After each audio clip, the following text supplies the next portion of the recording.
Hello, dear listener, and welcome to our tale of how the Civil War changed America forever. Night smooths the map and lowers its voice. In that hush, we can feel the country learning a new heartbeat, slow, steady, altered by fire and grief, but stronger for the mending. We'll walk softly through 6 rooms of change, each lit by a small lamp. Freedom redefined, citizenship rewritten, money made modern, a continent stitched, the care of the fallen, and an idea of America spoken aloud. True stories, carried gently. Chapter 1.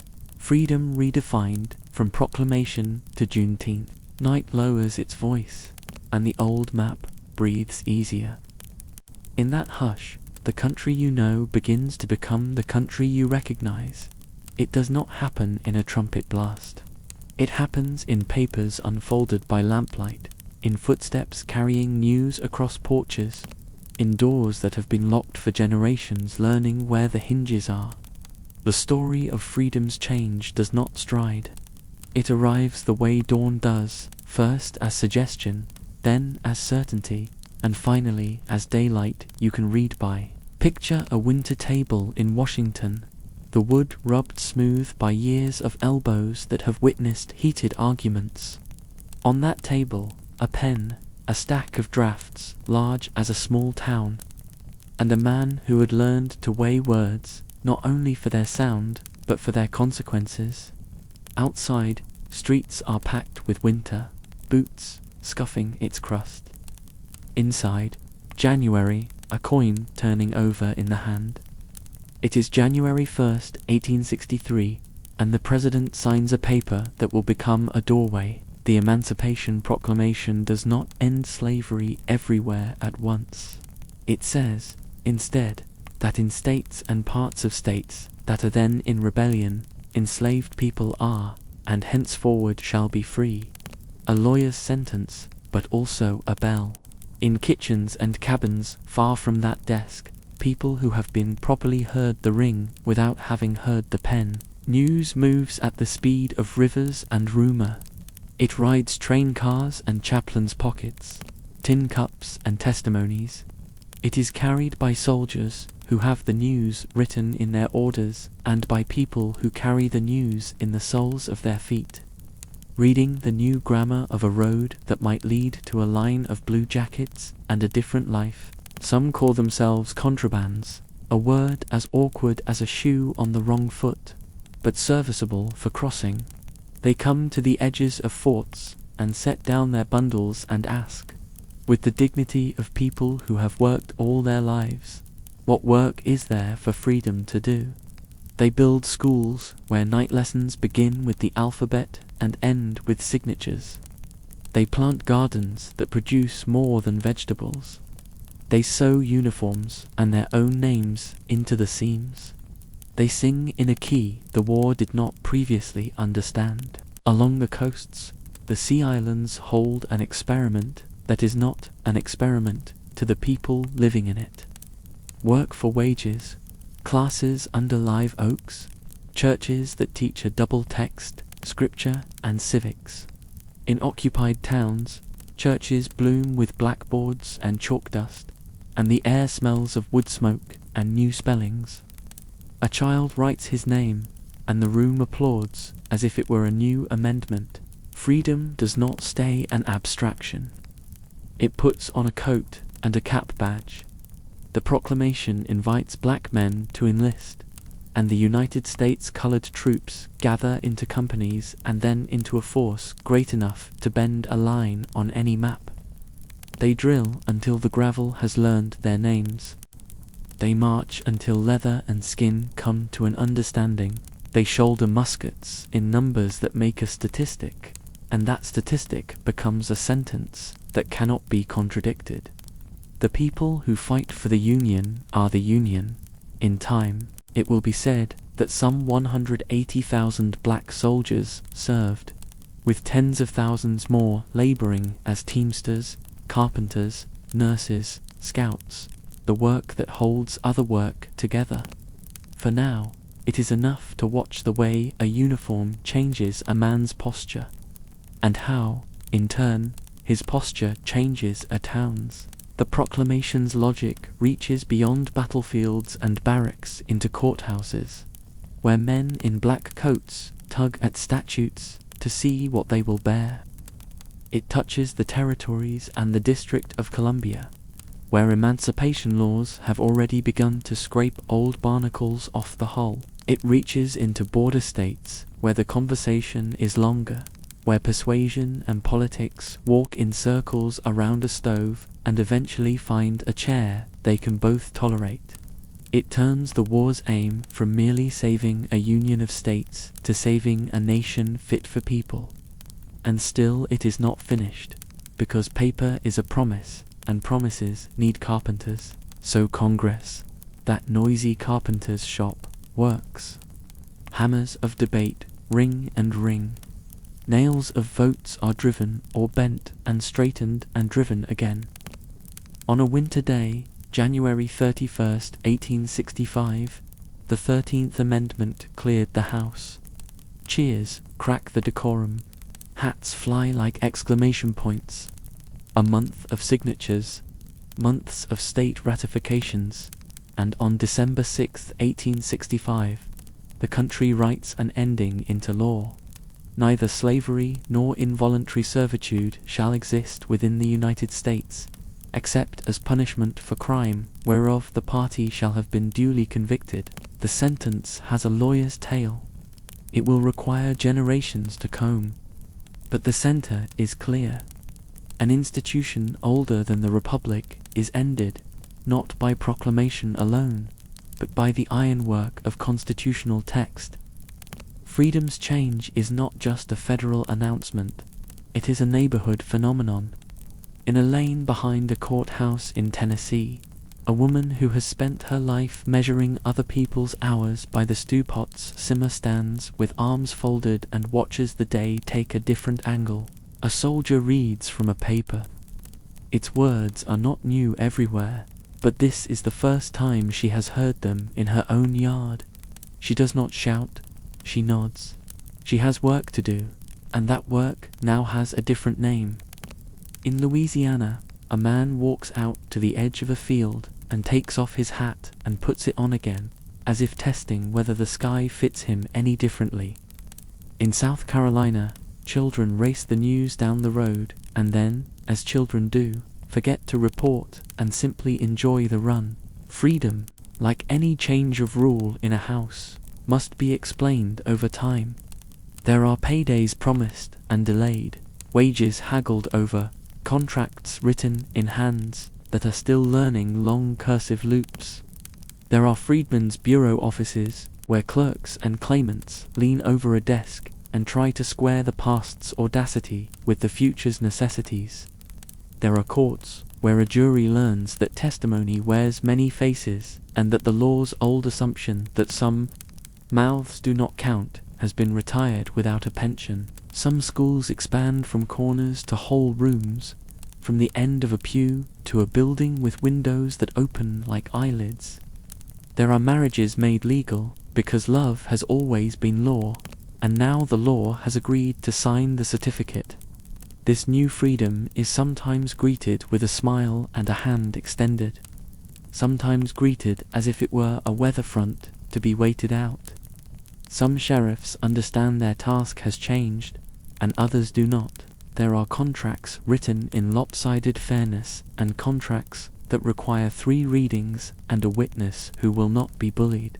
There are old masters learning that wages have their own grammar, please and thank you, and payday, and that requests sound different when they are not orders. There are ongoing terrors, too, riders who mistake night for a mask and vengeance for law. Freedom is a house under construction with the windows already open.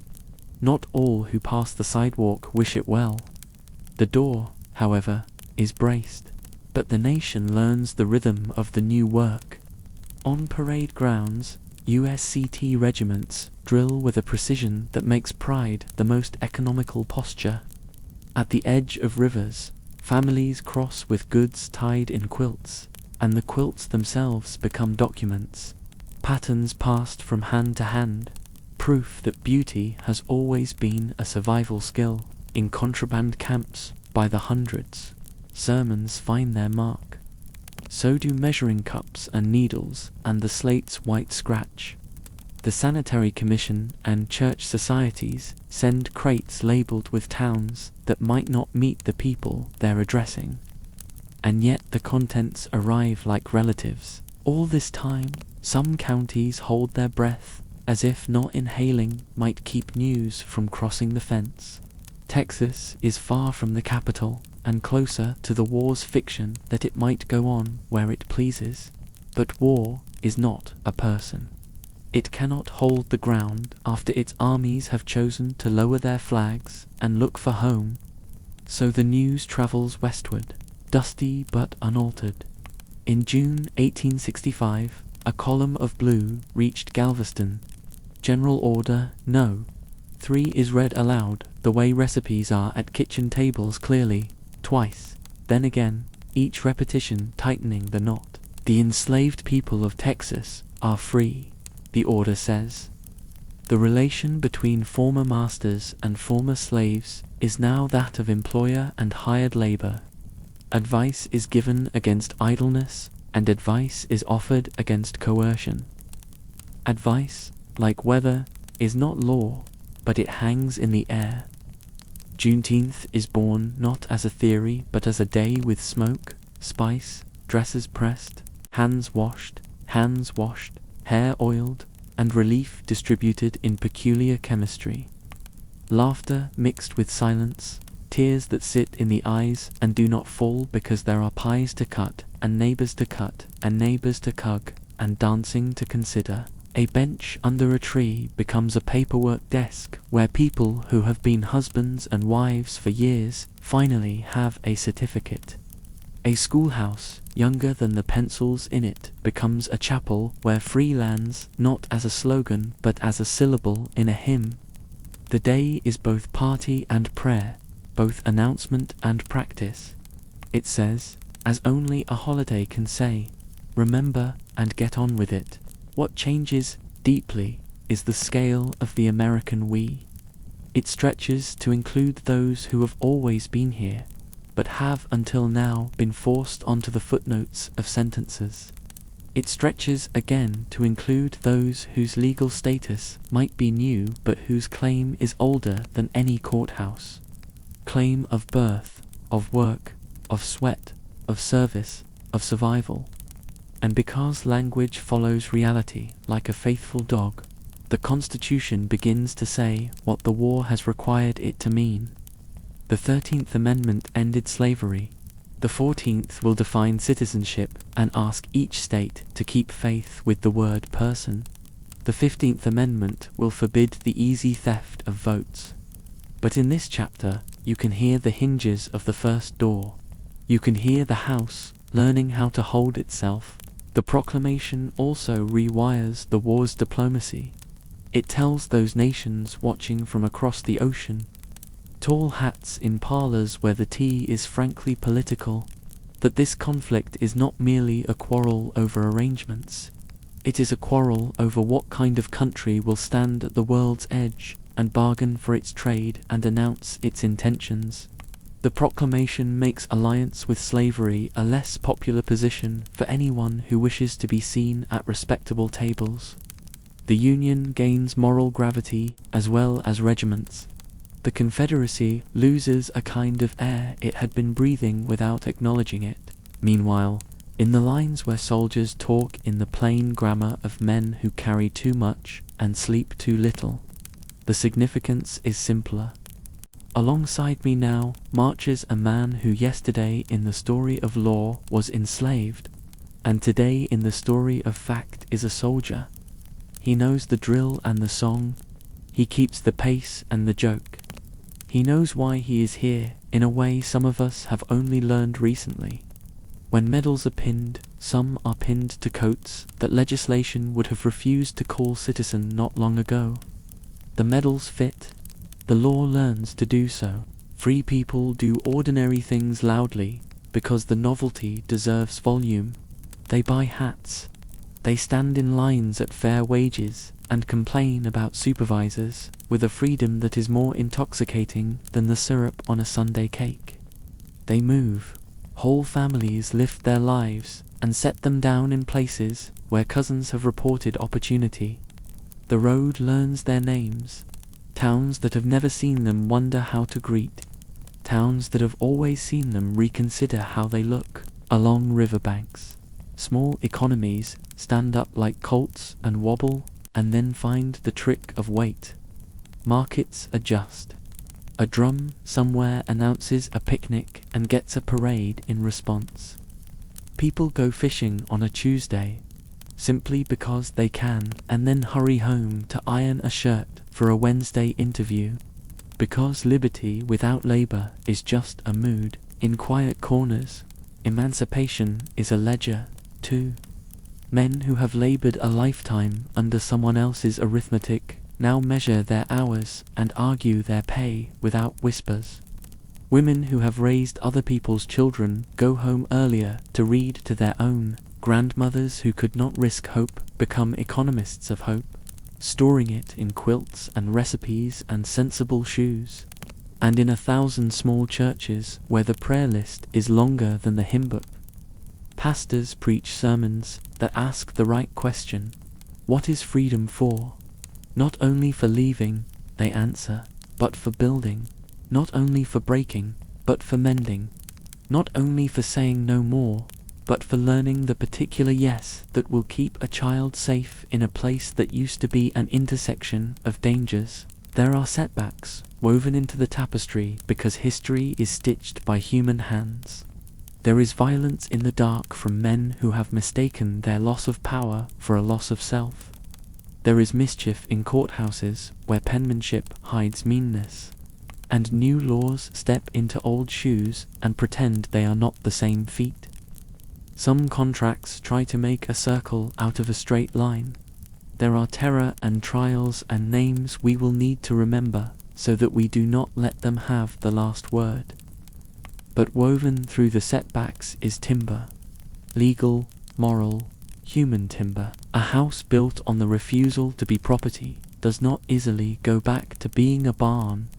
Doors have learned to swing. Windows have learned to open. And because freedom is not only a national word but a personal one, we listen to the quiet. We hear a mother tell her son that his name is his and will not be written on anyone else's inventory again. We hear a father tell his daughter she will choose where her footsteps fall.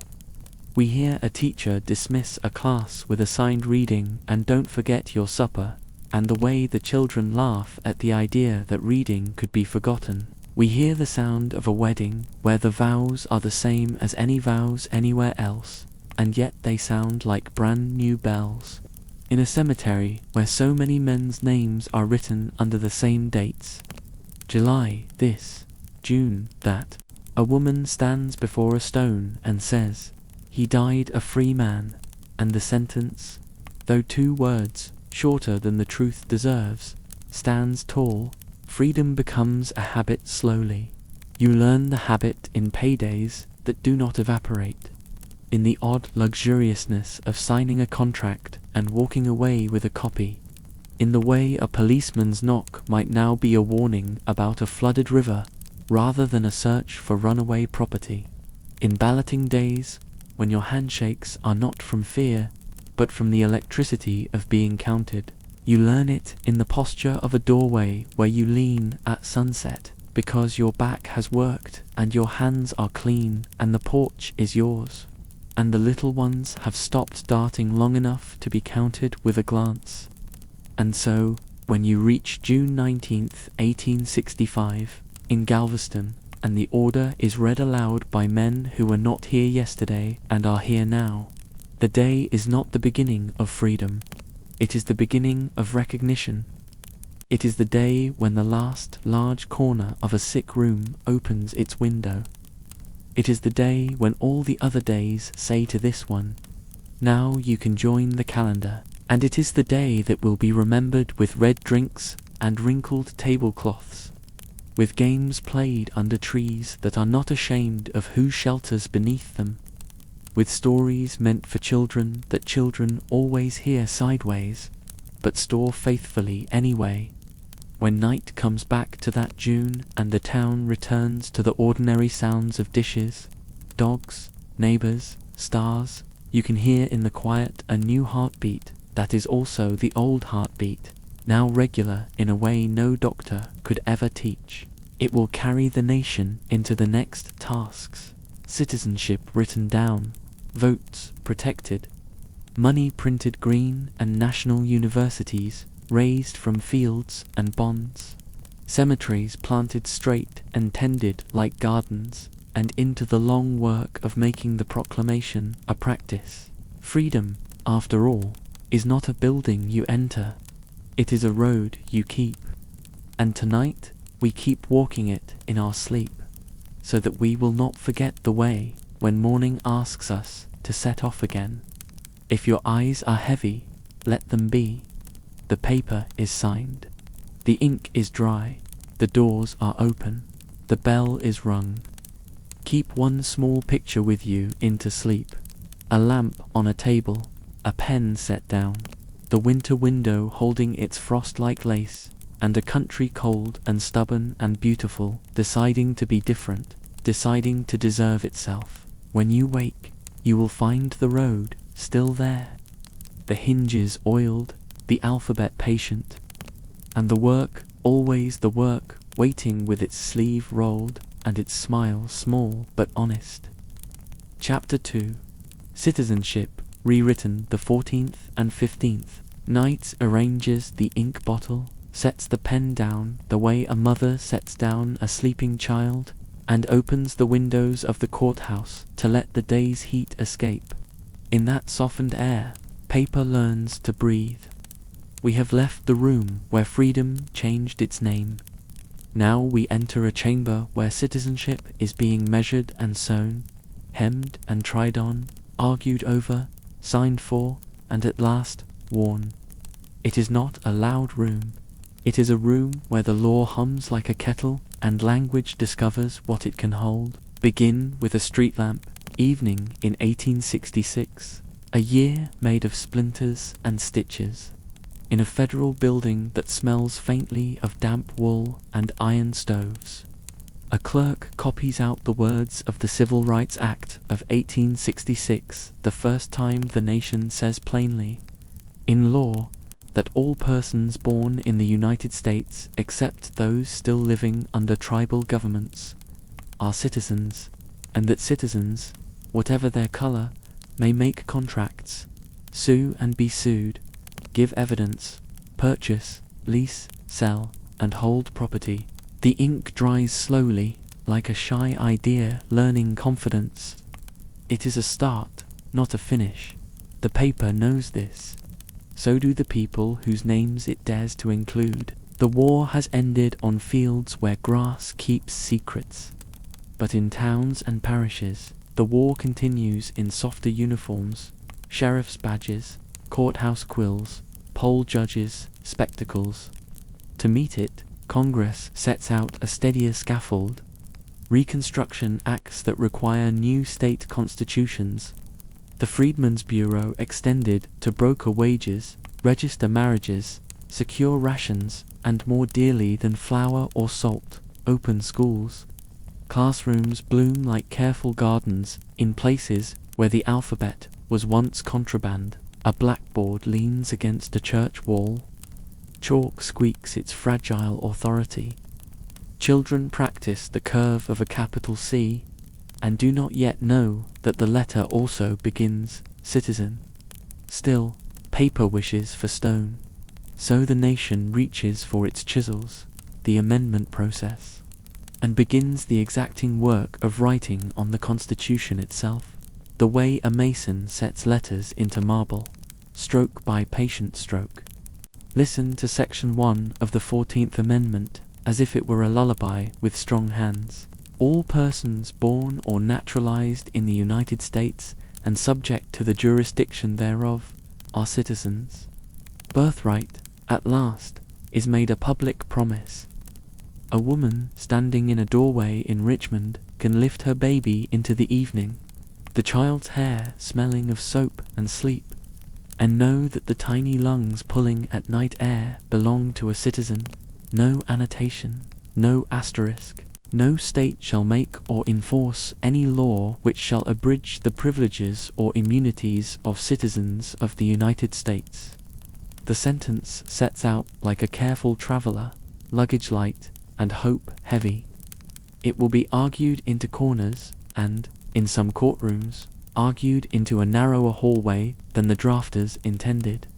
But the phrase stays, it is a nail set deep. Even when judges later try to keep it small, the metal remembers the hammer's first, large purpose. Nor shall any state deprive any person of life, liberty, or property, without due process of law. Not a citizen, only a person. The word opens its arms. A freedman and a former master, a migrant and a merchant, a child born today and a stranger accused tomorrow, all stand inside that single noun, and the law is now obliged to see them, nor deny to any person within its jurisdiction the equal protection of the laws. The four words equal protection of are a quilt patch, simple enough for any tongue to say and strong enough to warm a century. They will be used badly in places, used bravely in others, and used, at last, with the kind of clarity that makes a judge's voice sound like a bell. July 9th, 1868. The state's ratifications add up, and the 14th becomes not hope, but text. A printer somewhere sets the type, letter by letter, the way a mother buttons a child's coat before school. In kitchen talk, the date means something quieter. A man stands up straighter at a market stall because he has learned a new answer to the question, "What are you?" A citizen, a teacher, writes the word on a slate and underlines it once, because underlining twice would be too exciting for a room that is meant to be calm. A black veteran hands his discharge papers across a clerk's counter and watches the clerk not only read it, but respect it, because the paper is now heavier with the weight of the Constitution. The amendment is not alone. It arrives with siblings sections meant for the practical housekeeping of justice.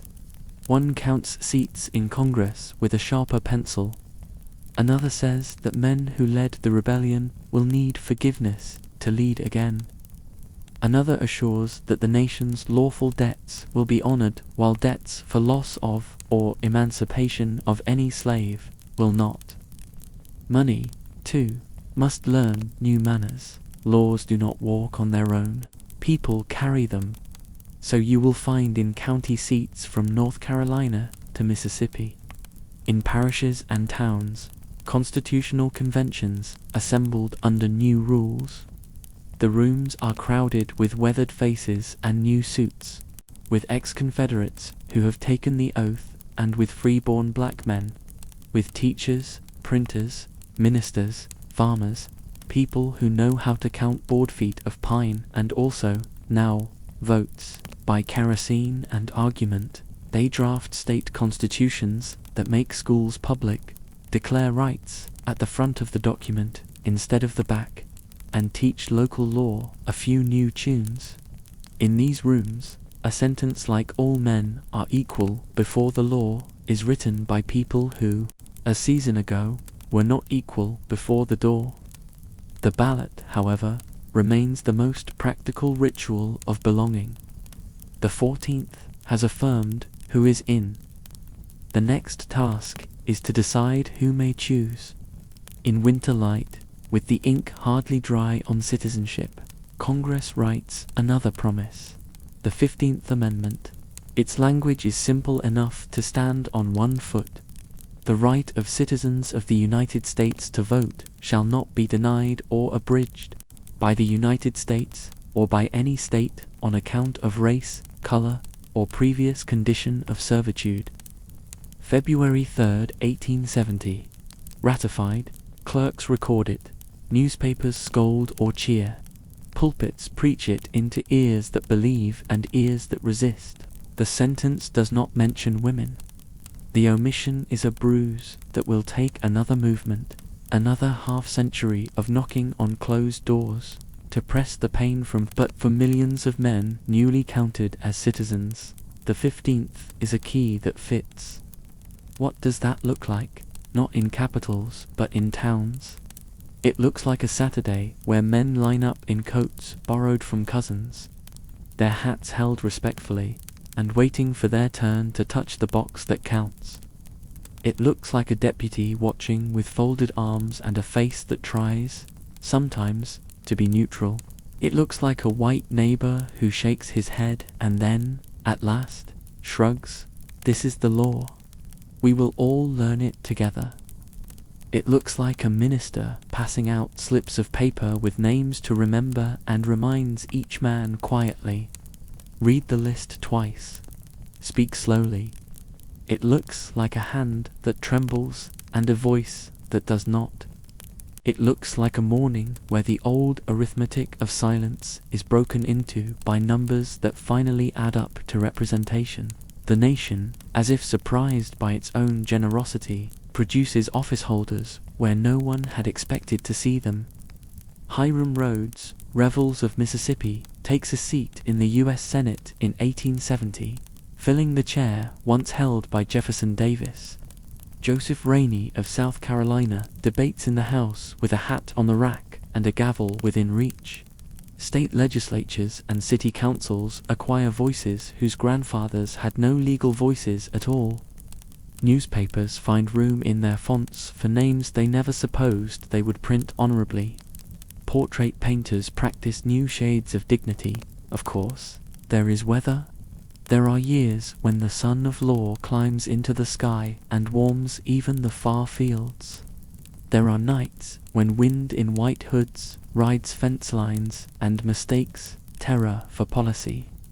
The Enforcement Acts of 1870 to 71, including the Ku Klux Klan Act, extended the reach of the federal courts and steeled the Department of Justice, sending U.S. Marshals with warrants into counties where midnight had become a verb.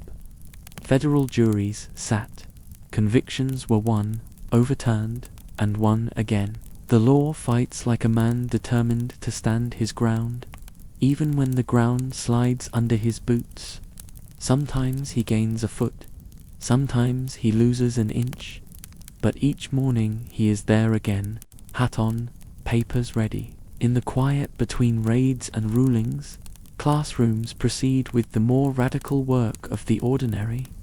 Girls practice reading aloud with a finger under the line.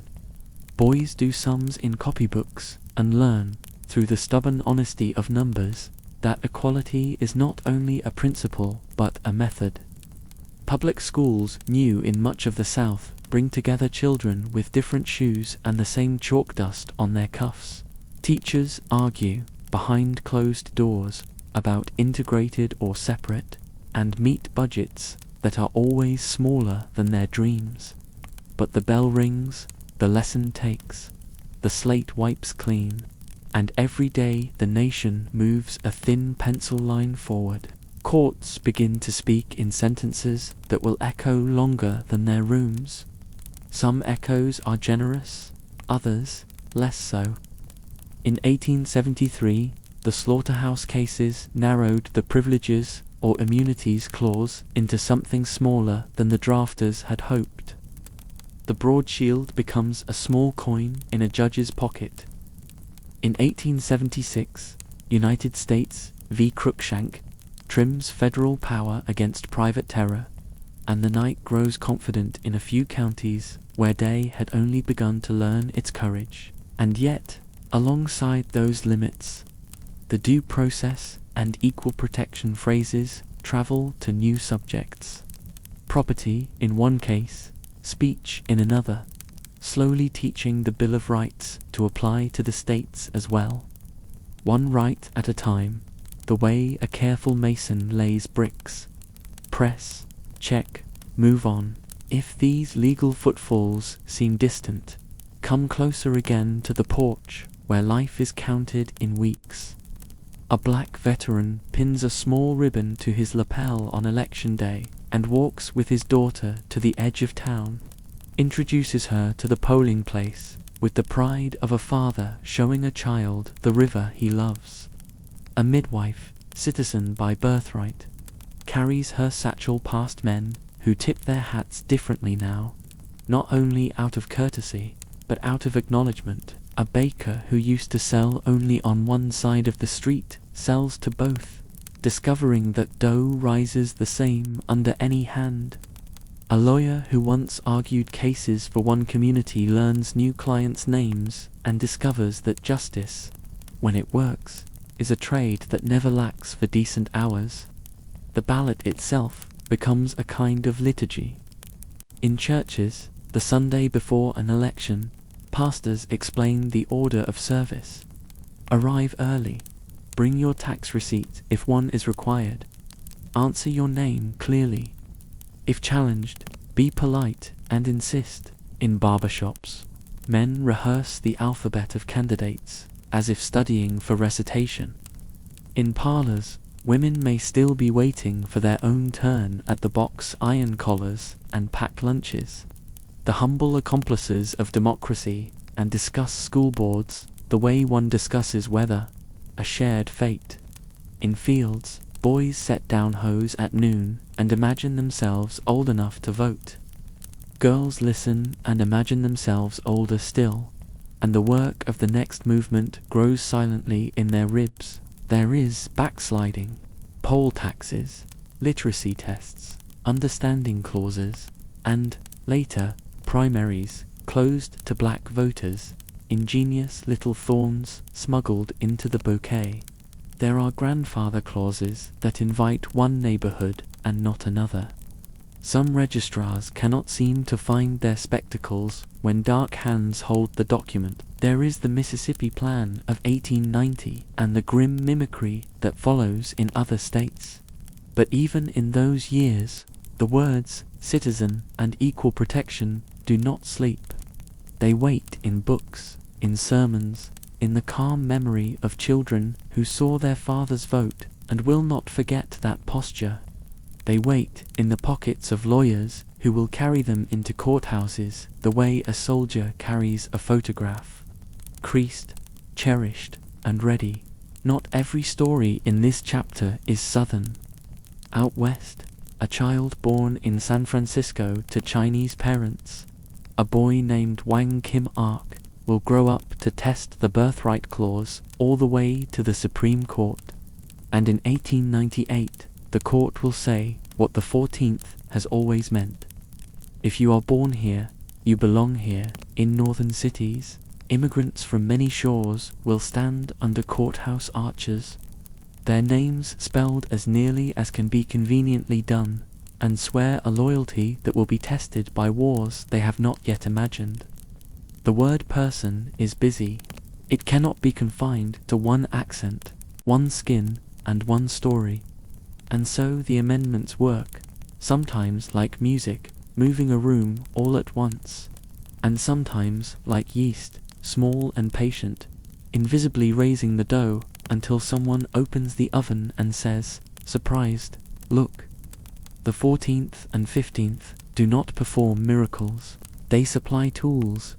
With them, teachers pry open school doors. Lawyers lever against old hinges on courthouse gates. Mothers build steps to the ballot box out of phone calls and shoes polished the night before. Veterans repair the flag by voting under it. The tools are handed down, worn smooth by use, repaired with tape, sharpened with argument, borrowed back and forth across generations until the work feels almost like custom. At night, when the courthouse is dark and the flag outside goes soft around its pole, you can imagine opening the Constitution and hearing it breathe a long, even sound. It is only paper, and it is more than paper. Tucked inside that volume are the faces of people who have learned to say we with more accuracy than any previous generation could manage. A senator whose first language was a hymn. A juror whose hands smell faintly of tobacco and soap. A clerk who writes "born here" in a neat hand and does not add questions where they are not needed. A grandmother who keeps the voter registration card in the same envelope as the baptismal record. If you need a single picture to keep by your pillow from this long, careful chapter, take this. A polling place near closing. The lamps a little tired, the floor scuffed by a day of footsteps. Last through the door, a man with a mended coat, his daughter at his elbow. He says his name. The judge of elections looks up and meets his eyes like a neighbor. The ledger opens. The line is there. The pencil scratches the good, quiet noise of belonging. The ballot is handed over with the ordinary grace that makes extraordinary things possible. He steps into the booth. The curtain does its small ceremony, and the world, without fanfare, makes room for one more decision. When he leaves, his daughter notices that he stands a fraction taller, as if the spine of the 14th had slipped into his back, as if the steadiness of the 15th had taught his ankles the trick of balance. They walk home under a sky that holds its stars like promises. Not all redeemed, not all easy, but all, at last, legible.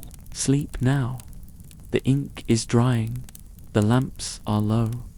The law, which seems so stern by daylight, becomes kindly by night, because in the quiet we can hear what it intended all along, to make a we big enough to keep us, and a vote strong enough to change us without breaking us.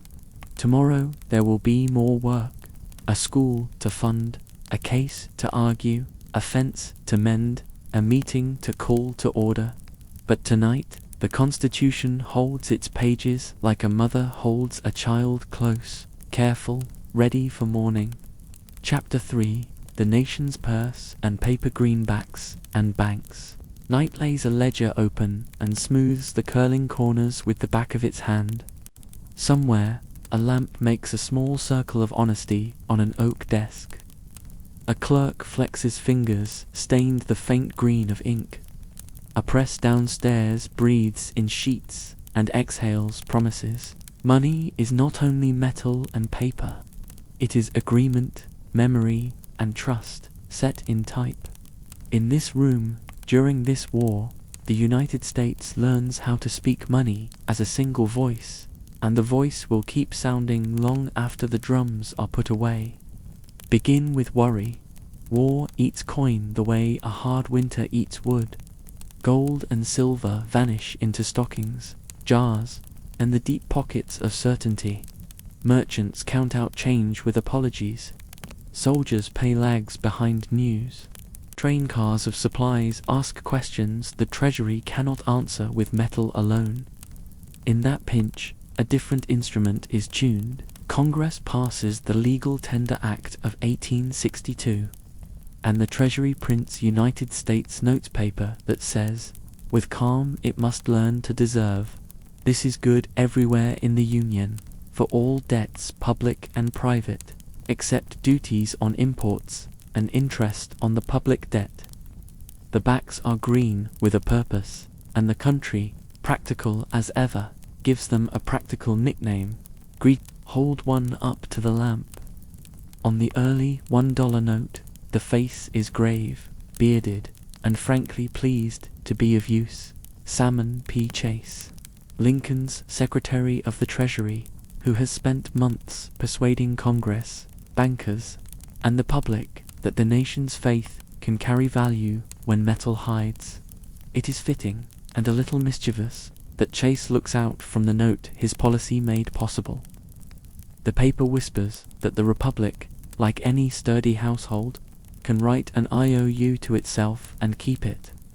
The people, needing boots and flour and powder and pay, agree to agree. Agreement needs defenses. Counterfeiters learn the new grammar as fast as printers do, so engravers turn genius into detail. Fine line, lathe work, guilloches that wind tighter than ivy, portraits shaded with such care that a clumsy hand betrays itself. Treasury rooms that once printed bonds and stamps become a real workshop. Before long, that shop will grow into the Bureau of Engraving and Printing, a hive of plates and presses, where the hum is a national heartbeat translated into paper. Even coins, in their scarcity, learn a new language. When copper cents flee into drawers and purses, the government tries postage stamps for change, then issues fractional currency, tiny notes worth 3, 5, 10, 25, and 50 cents. People laugh at first, then fold the small bills into their lives, the way they fold recipes into cookbooks. Not every promise is $1. Some are bonds, the long, steady breath of a nation at war. The Treasury offers 520s redeemable after 5 years, due in 20. 730s paying 7.3% interest, so that each $50 bond earns a penny a day. And other notes, dressed in handsome vignettes and sober numerals. A banker named J. Cook becomes the Republic's cheerful shopkeeper, sending armies of agents into towns and villages, into dry goods stores and post offices and even church basements, to sell shares of victory by the $50 or the $500. He advertises in newspapers. He coaches pastors in the arithmetic of patriotism. He puts a bond within arm's reach of a seamstress or a blacksmith. Families buy with pride and relief, pinning their receipts next to christening certificates and marriage licenses. Later, they will press those papers flat with a dictionary weight and tell children, "We loaned the nation courage, and it paid us back with interest." Still, paper alone is not a system. Notes printed by the federal government circulate alongside a zoo of state bank issues, hundreds of designs, some honest, some not, all awkward together in a single pocket. The country needs one face, not a crowd. So Congress fashions a spine. The National Banking Acts of 1863 and 1864. Any bank that meets the capital requirements may apply for a federal charter. In return, it may issue national banknotes, beautiful, standardized bills whose reliability rests on U.S. government bonds the bank must buy and hold. To print them, the Treasury supplies engraved plates. To supervise, a new office is born, the controller of the currency. The system ties bank balance sheets to the union's success with a lawyer's knot. Each loan the government sells becomes not just money for powder and pay, but also the collateral for local currency in Iowa, Maine, and Ohio, a web of paper that catches commerce from sea to prairie and holds it. You can see the change in a shop on a Tuesday. A woman in a sober dress, sleeves rolled to the elbow in that invisible combination of thrift and pride, lays a national banknote on the counter. The grocer does not squint. The butcher does not sniff. He recognizes the engraving, the shared design with his cousin's bank 2 states over, the federal promise embedded in the border. He gives her flour and a pound of coffee and perhaps, on a good day, a lemon luxury that soldiers' letters have taught him to honor. In her change is a fractional note worth 10 cents with a little goddess seated on a bale, a bit of mythology to sweeten the exercise of arithmetic. In the Treasury, the books begin to look less like a family ledger and more like a nation's. A new commissioner of internal revenue arranges a wider net of taxes on incomes, on whiskey, on playing cards, on matches. Revenue stamps go onto deeds and contracts like official kisses. Tariffs shoulder some of the burden at the ports. The Morial tariff, passed just before the war blossomed into fire, swells with wartime adjustments. All these streams of taxes, tariffs, bonds, and notes flow into the same river and push the army's heavy boats. Clerks tally in a smooth hand.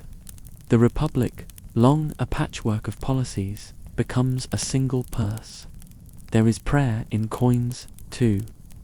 In 1864, the mint put the motto "In God We Trust" on a 2-cent piece, not because faith can be minted, but because a people under strain enjoy seeing their better hopes hammered into metal. The coin is small, a brown wafer with a shield and a ribbon. Children flip it in their palms and taste copper when they bite it, as children will. A boy keeps one. He will show it to his grandson a half-century later and say, "This was the year the government learned to talk about trust out loud." Greenbacks create arguments because good tools always do. Creditors prefer gold. Debtors prefer paper. Economists prefer sleep. Prices rise. Some call it inflation, and others call it oxygen for a stifled economy.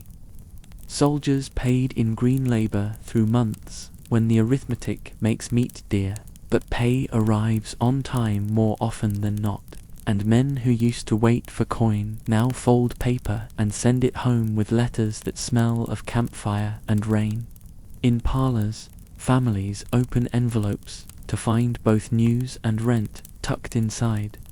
They bless the treasurer by name, and the postman too. Notices bloom on respectable walls.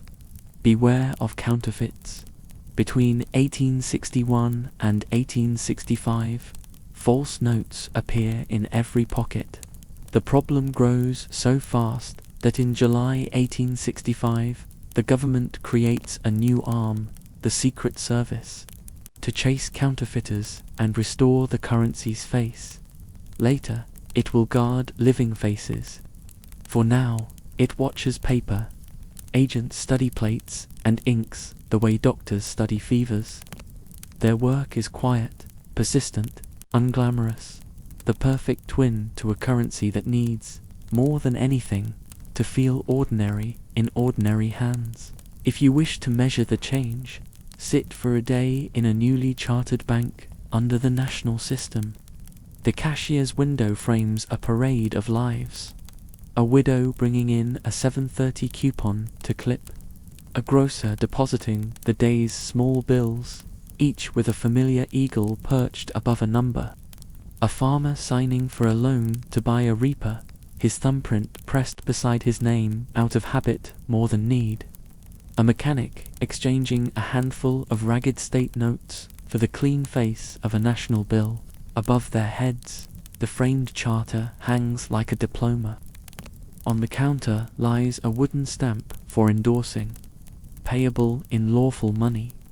The phrase once meant coin, now it means paper, to law that breathes with ink. Because the war is a teacher of habits, the habits outlast the battles. After Appomattox, the government did not politely retire its innovations. Greenbacks stay in circulation. National banks continue to multiply. A heavy tax on state banknotes, 10%. Effective the year after the war, pushes reluctant institutions into the federal fold, or denies them the right to print money at all. The financial map simplifies. Fewer faces on bills, more faces in banks. A Nebraska homesteader can fold wages in his pocket with the same confidence as a New York clerk, not because they know each other, but because both recognize the shared grammar of design and promise. In the countryside, this means the storekeeper accepts your bill without sending a boy down to ask the blacksmith what he thinks of it. In the city, it means a merchant can wire funds and trust that the receiving bank will interpret the message into the correct pile of notes. In court, it means a debtor cannot dodge payment by insisting on one flavor of value over another. The law backs the green as it used to back the yellow and white. In parlors, it means couples plan with numbers that do not change their meaning overnight. None of this feels miraculous day by day. It feels like a competent paper. It feels like a pay envelope that arrives when it should and buys what it must. It feels like a ledger balanced to the penny. It feels like a rail car of flour arriving because the bond seller in Cincinnati and the bank in Chicago and the quartermaster in Nashville all agree on what a dollar is. It feels like a flag in the language of arithmetic. The new purse of the nation brings with it a new politics of money. In later years, when the war's noise is only echo and memory, the country will argue about resumption, whether to redeem greenbacks for gold, about deflation and debt, and the weight of a dollar in a farmer's hand. There will be a Resumption Act in the 1870s, and a day in 1879 when people line up to test the Treasury's promise, and then, pleased to find gold redeemable, mostly turn and keep their bills trust-proven and therefore no longer needed on the counter. There will be farmers who bless paper that makes their crops fetch a decent price, and creditors who bless scarcity for keeping their loans worth what they expected. But underneath the debate, the infrastructure remains: plates, presses, charters, bonds, and a language that can host an argument without tearing. Return, for a moment, to the press room. A foreman taps the tympana with his knuckle, listening for the note that means the packing is right. Sheets fly, border, portrait, fine lines that turn away the lazy criminal. Women at tables count, fan, count again, banding notes in tidy hundreds. A messenger with a leather bag and a revolver in his pocket carries bundles to wagons marked. USA Guard checks the locks on the vault. No one sings. The work itself is song enough. Far away, a private in a blue coat holds up his wages and smiles because the color on the back reminds him of fields in spring. In a house another 100 miles north, a child holds a fractional note to the window and admires the thin paper as if it were a butterfly wing. We rarely love institutions in the cradle. We come to appreciate them when they keep us housed. The controller's office approves one more bank, examines another, says no to a third that hasn't enough capital, and keeps records with a schoolteacher's neatness. Inspectors travel with stiff hats and ledgers that smell of glue, nodding to tellers and peering at safes, asking questions that produce numbers that produce confidence. Somewhere, a state-chartered bank decides to cross the street to the National House, lured by the identical plates and the authority behind them. Somewhere else, an old banker refuses and prints no more notes, content to live on deposits, a proud antique in a nation increasingly convinced by new chairs. The money reaches into corners the founders never imagined. A freedman sells vegetables on a Charleston street and ends the day with paper in his apron. He takes it to a black-run savings bank, one of those brave Reconstruction institutions where dignity is kept in a ledger as deliberately as assets are, and a teller with a precise mustache writes the deposit with a flourish. A widow in Ohio clips her bond coupons with scissors that also trim lamp wicks. The coupons smell faintly of her lamp oil for days. A machinist in New Jersey sends a money order west, and a cousin buys a pair of boots in a town just learning its own name. The notes that paid the armies now pay the people who build a peacetime: carpenters, printers, teachers, midwives, all of them caught and carried by a web of paper. When you lie down, think of this.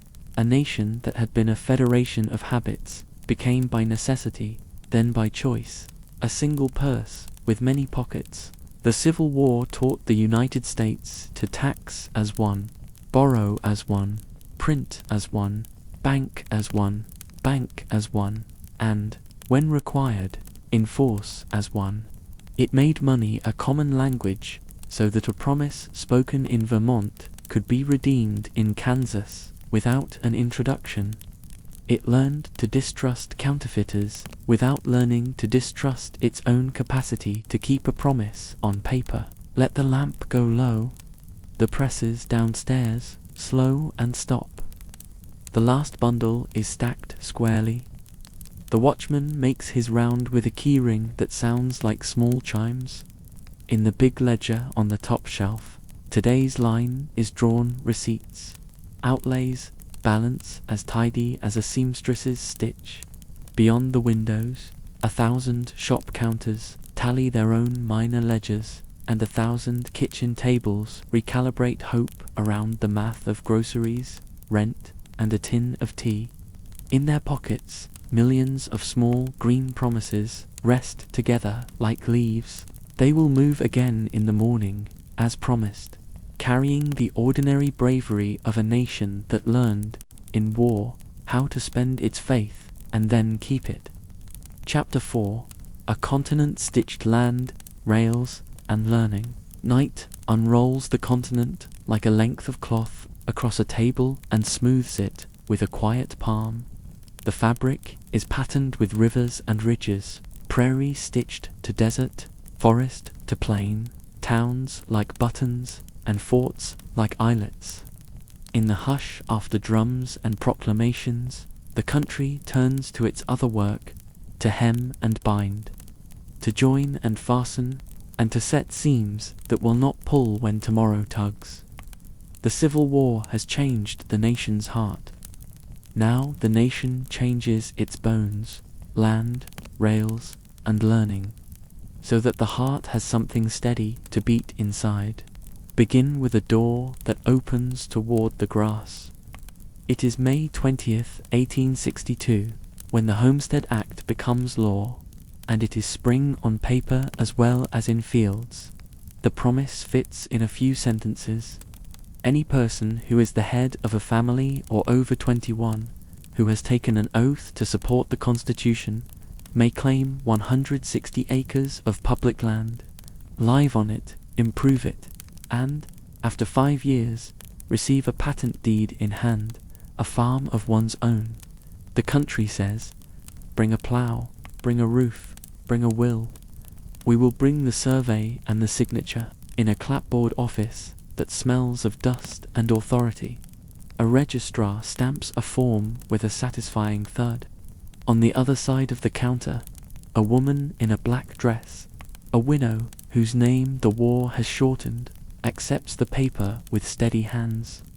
Her husband's absence is a room she has already learned to live in. The acres ahead will not be emptier than that. She will teach the ground to say wheat and oats, and it will teach her the grammar of drought and patience. In another line, a Norwegian with careful English smiles at the idea that land can be earned with time rather than purchased with coin. The bargain reminds him of winter, which he has paid with many Januaries. A few desks over, after the war, a freedman stands tall to swear the oath. He speaks each syllable as if carving it. The act does not mention him by name, but the door does not ask. He will travel west with a Bible, a skillet, and a debt to no man, and he will put posts in ground that has known only hoof and buffalo shadow. The map expands, not by conquest now, but by covenants with wind and weather. The registry book thickens with claims. The prairie learns the square, rutted tracks find new intentions. A sod house grows out of earth like a thoughtful molehill and keeps its counsel in storms. Children memorize the pebbles in their yards and the names of their hens. Women learn to read the sky's handwriting arriving from a day away. Men do arithmetic with seed catalogues and moonrise. The homesteader's plowshare uncovers arrowheads and grass roots that braid like rope. The new fence line interrupts a trail that held memories before English found it. Not every claim becomes a farm. Not every year keeps its promises. Yet across millions of acres, the country practices a new sentence. This is ours because we kept it, together, against wind and time. If the Homestead Act is the open door. The Pacific Railway Acts of 1862 and 1864 are the hallway that runs through the House. Congress lays out grants of land and loans, the government saying to two companies, Union Pacific from the east and Central Pacific from the west. Meet in the middle, and we will pay you by the mile, bolster you with bonds, and bestow you stretches of land like piano keys along your line. The bargain is blunt and brilliant. Give the nation a spine, and the nation will give you ribs. Surveyors step forward with chains and notebooks. A line of men with tripods and brass scopes tip their hats to horizons and begin the long habit of measuring. Behind them come graders, teamsters, blacksmiths, cooks, and carpenters. Behind them comes commerce, and behind commerce, towns with hopeful names and sawdust streets.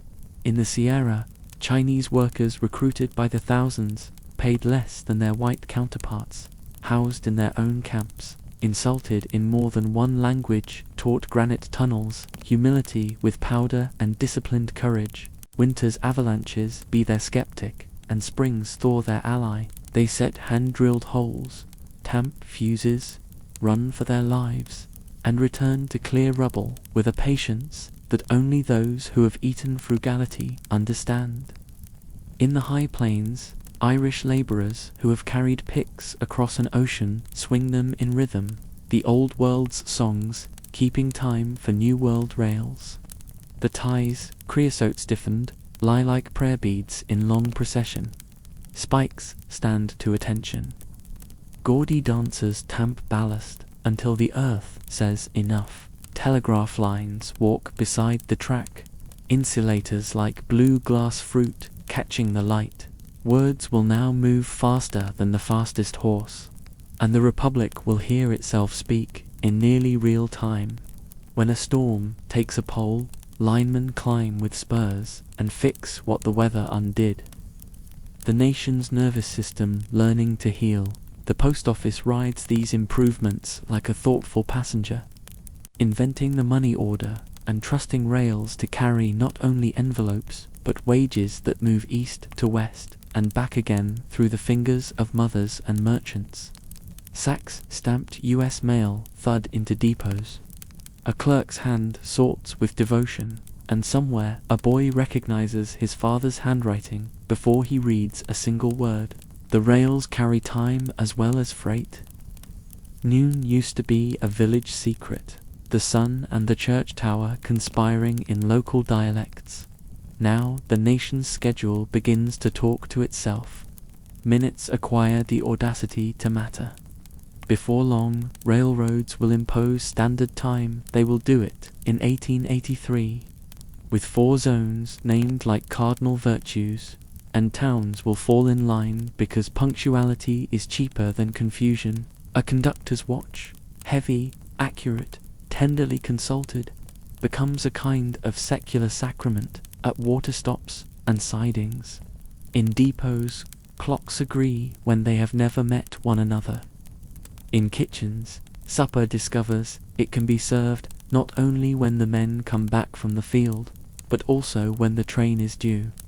It is a small revolution, this obedience to a common minute, but revolutions are made of such fractions. Not all consequences are hospitable. The rails are a knife through buffalo country, and the herds that taught grass to travel begin to vanish, shot for hides, for tongues, for sport, for the pernicious arithmetic of market and distance. Nations already living where the timetable intends to go, Lakota, Cheyenne, Arapaho, Shoshone, Ute, and many others, find treaties rewritten by telegraph keys and engines, reservations drawn smaller, promises postponed until they feel like jokes. We must set this truth into the seam. The same acts that stitched a continent for settlers also unstitched long-established worlds. A bedtime story can be gentle and still be honest. It can lay a hand upon the map and feel the pulse of grief beneath the triumph. Back at the rails, the country insists on ceremony. On May 10th, 1869, at Promontory Summit in the Utah Territory, men gathered in neat coats to signal a fact they did not themselves create with their own hands, but which they arranged and financed. the line had met. A golden spike is tapped in as if wealth could be hammered into dirt. A silver maul strikes as if moonlight could be used as a tool. Telegraph wires carry the blows as punctuation across cities. In Sacramento and New York, bells ring, cannons answer, crowds cheer. Newspapers hyperventilate with relief. Coast to coast is now a sentence that can be read in a week by anyone who can afford a ticket and a tolerance for ash. Meanwhile, in camps not invited to the photograph, men wash their faces, roll their mats, and walk to the next job. The country changes on ceremony, but it is built on labor. Rails remake distances in quieter, domestic ways. Oranges become less miraculous in places that have never seen oranges. Newspapers learn to arrive while their opinions are still fashionable. A widow's second-hand piano reaches a siding where, some months later, a girl will teach herself a hymn by ear. In freight cars, sacks of wheat pile up like the good intentions of an entire valley. Bales of cotton travel north, no longer in the old bargain's shame but in a newer economy's reluctant peace. Crates of books enter territories where the only library so far has been a Bible and an almanac. The nation's vocabulary enlarges without boasting, while land is being portioned and rails are being laid. Learning opens doors wider than barns. On July 2, 1862, the President signed the Memorial Land Grant College Act. Congress does something both simple and profound. It gives each loyal state public land scrip whose sale will endow colleges to promote the liberal and practical education of the industrial classes in the several pursuits and professions in life. The sentence is long like a seed catalogue, enumerating possibilities. The hope is longer. Agriculture and the mechanic arts will be taught with dignity. Latin and mathematics will share a hallway. A farm boy who can fix a thresher will also learn to read Cicero if he pleases. And a city girl who counts cloth bolts can study chemistry without apology. New campuses rise at the edges of towns. Iowa Agricultural College, later Iowa State. Kansas State Agricultural College. Cornell in New York on Ezra's hilltop with its stubborn blend of classic and practical. Massachusetts Agricultural College, today UMass. Michigan State Agricultural College, Penn State, and many more. Some states sell their scrip too cheaply and learn a hard lesson in patience. Others husband it, invest sensibly, and build laboratories where soil is spoken to in Latin names and English expectations. Experiment stations will come later with the Hatch Act of 1887, but already professors and farmers talk in each other's direction, and sometimes, more astonishingly, listen. A plough designed in iron beside a campus workshop moves from sketch to furrow. Crop rotations are argued without insult. Orchards are taught to resist weather by pruning rather than by prayer alone. A country at war with ignorance retreats and retrenches. The act names industrial classes, and the phrase contains words. In workshops, students learn to repair machines that will travel farther than their first jobs. In drafting rooms, boys and girls draw bridges that will teach rivers manners without cruelty. In chemistry labs, a solution clears from murk to bright, and a professor says gently, "Notice, a republic where learning was once a luxury now raises public colleges like water towers, useful, municipal, and visible from a distance." Education becomes not only a ladder but a public road. The story of learning cannot omit the story of those who were not originally welcomed. The first Memorial Act arrived in a century when many states would not admit black students to their public colleges. The second Memorial Act will come in 1890, urging states to provide for black students separate but equal institutions if they will not integrate an imperfect, unequal compromise that nonetheless seeds HBCUS with land-grant roots. Alcorn, A&M, now Alcorn State, North Carolina A&T, Florida A&M, Tuskegee, funded through other channels but kin in mission, and others. Teachers will graduate who teach 1,000 classrooms. Agronomists will advise farmers who never see a campus. Inventors and nurses and architects will walk across stages to the small thunder of families clapping with tears. The work will not be finished. No work worth doing ever is. But the corridor stays lit between the homestead and the land grant. A bridge, the Southern Homestead Act of 1866. It opens millions of acres of public land in Alabama, Mississippi, Louisiana, Arkansas, and Florida to homesteading, giving freed people and loyal whites first claim for a time. The intent is justice. The reality is mixed. Much of the land offered is piney, worn, or remote. Tools and oxen and seed are dear. Credit is scarce and sometimes predatory. Violence escorts ambition to the line and sends it home. Yet families try and some succeed, and even where patents are not won, a muscle is built. The insistence on owning the hours of one's labor, on putting a fence around hope and calling it a yard, beyond the law's text, an ecosystem of practical kindness grows. The newly created Department of Agriculture, also 1862, mails seed packets, publishes farm bulletins, and measures rainfall like a careful grandmother measuring flour. County fairs trade recipes for plows. Sermons double as agronomy. Newspapers print advice columns that teach both crop rotation and patience with neighbors. On campus greens, college bands learn marches that will one day play at commencements and harvest parades. In town squares, depot boards list arrival times, and the timetable becomes a kind of public poetry. No, 4 from Omaha, due 11:20, mixed freight 12:05, mail 3:10. The stitching binds coast to coast, but also center to edge. A widow on a homestead can send a letter to a son apprenticing in a machine shop by a river town in Pennsylvania and expect a reply that refers to dates rather than seasons. A professor in Kansas, corresponding with a seed breeder in Vermont, learns to trust the interval between posting and answering. A blacksmith in Nebraska orders a part by catalog, and the freight clerk greets it by name. The telegraph clicks like a wind-driven weather vane, pointing commerce where to blow. In this seam work, we must also notice what the needle pierced.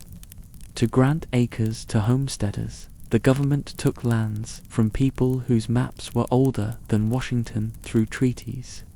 Purchases, pressures, and violence that cannot be nicene by adjectives.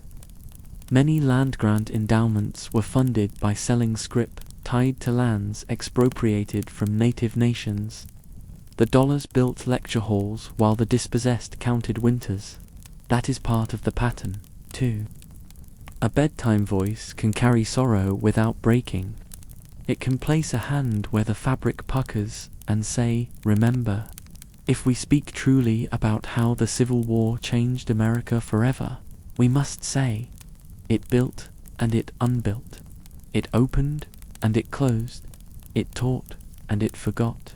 And then, sometimes, it remembered again and tried to teach better. Now, look again at the day-to-day. A student in a land-grant college copies notes on soil pH and writes to his father about lime. A week later, a wagon unloads sacks of white powder at a farm gate, and a field that has sulked begins to cooperate.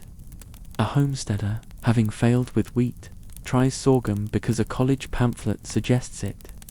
The syrup pours thinly the first year and richly the next. A rail agent chalks EGGS on a crate bound for a city where eggs cost more than songbirds. A hatchery catalogue follows 3 seasons later with sketches of hens that look like hope with feathers. A professor demonstrates a new reaper to skeptical farmers. They nod slowly, then clap because politeness requires it, then by one because economic survival does. At a depot, a woman wearing a black ribbon for memory and a brighter ribbon for today takes delivery of a piano. Her daughter's scales float out of a window and mix, almost comically, with the whistle of the afternoon freight. Rails also carry people who inspect themselves while looking out windows. A man who disembarks at Cheyenne has left Baltimore yesterday. He steps onto a platform that smells of sage, and his boots learn a different dust. A woman in a calico dress, traveling east, feels the prairie letting go of her hem and the forest catching it in green hands. On a siding, 2 trains pause long enough for passengers to trade newspapers through windows, and the country exchanges opinions without drawing pistols. A conductor helps an old soldier aboard and sits him beside the stove, because knees prefer warmth. The soldier sleeps and wakes as the land reclines, then sits up as mountains climb the horizon. On some nights, the rails hum after dark like a hive thinking. The line itself seems to compose in a key of iron, a lullaby for towns not yet built. You can sit on a platform and feel the country arrive. Crates with municipal ambitions. People with names that will appear in school registers next fall. A preacher with a sermon that will offend half the town and save the other half. A machinist with hands that know how to apologize to a bolt. What the war separated with fire, peacetime now joins with timetables and tuition, and classrooms let us return there before we close this long, patient chapter. Classrooms alter futures more quietly than capitals do, but more lastingly. A land-grant engineering student drafts a truss that will someday hold a bridge in place during a flood.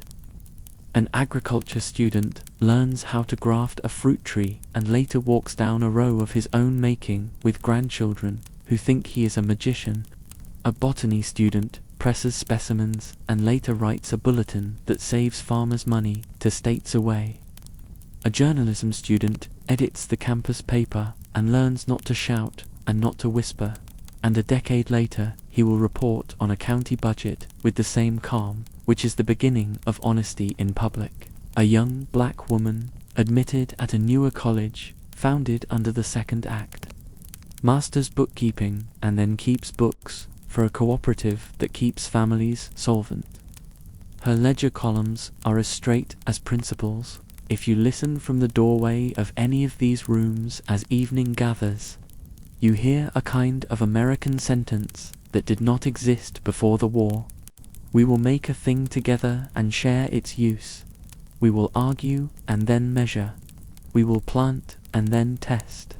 We will learn and then print.